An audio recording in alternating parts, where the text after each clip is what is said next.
चुनाव आयोग ने महाराष्ट्र विधानसभा चुनाव से पहले उद्धव ठाकरे की पार्टी को एक बड़ी राहत दी है। आयोग ने गुरुवार को शिवसेना यूबीटी पार्टी को बड़ी राहत देते हुए सार्वजनिक चंदा स्वीकार करने की अनुमति दे दी है। उद्धव की पार्टी की मांग पर स्वीकार करने से कुछ दिनों पहले आयोग ने एनसीपी शरद पवार की इसी तरह की मांग को स्वीकार किया था। आयोग द्वारा गुरुवार को जारी एक पत्र में बताया गया कि उद्धव ठाकरे की पार्टी को लोक प्रतिनिधित्व अधिनियम 1951 की धारा 29B और धारा 29C के तहत सरकारी कंपनी के अलावा किसी भी व्यक्ति या कंपनी द्वारा अपनी मर्जी से चंदा के रूप में दी जाने वाली राशि ले सकते हैं। शिवसेना यूबीटी ने महाराष्ट्र विधानसभा चुनाव को देखते हुए चुनाव आयोग से सार्वजनिक चंदे के तौर पर धन राशि स्वीकार करने की मांग की थी। पार्टी के महासचिव सुभाष देसाई के नेतृत्व में एक प्रतिनिधि मंडल ने भी गुरुवार को आयोग से मुलाकात की थी।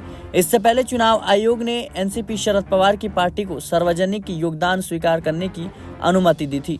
पिछले साल फरवरी में चुनाव आयोग ने एकनाथ शिंदे के नेतृत्व वाले गुट को असली शिवसेना के रूप में मान्यता दी थी और उसे धनुष और तीर चुनाव चिन्ह आवंटित करने का आदेश दिया था, जिससे पूर्व मुख्यमंत्री उद्धव ठाकरे के नेतृत्व वाले प्रतिद्वंदी खेमे को बड़ा झटका लगा था। ठाकरे के पिता बाल ठाकरे ने 1966 में पार्टी की स्थापना की थी। हाल ही में संपन्न हुए लोकसभा चुनाव के बाद उद्धव ठाकरे ने ऐलान कर दिया है कि वह राज्य में होने वाले आगामी विधानसभा चुनाव महाविकास आघाड़ी के बैनर तले ही लड़ेंगे। विधानसभा चुनाव को लेकर महाविकास आघाड़ी ने सीट शेयरिंग पर मंथन शुरू कर दिया है।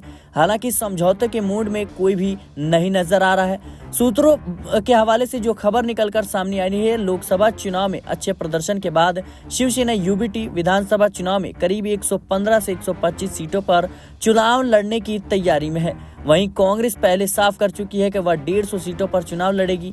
राज्य में विधानसभा की कुल 288 सीटें हैं। चुनाव आयोग के इस फैसले के बाद से ही उद्धव ठाकरे की पार्टी में खुशी की लहर है। पार्टी खुले तौर पर अब कहीं न कहीं चंदा ले सकती है और इससे चुनावी जो प्रचार प्रसार है उसमें काफी ज्यादा मदद मिलेगी। फिलहाल के लिए इस रिपोर्ट में देश और दुनिया की तमाम खबरों के लिए बने रहना नेक्स्ट 9 पॉलिटिकल बाइट के साथ।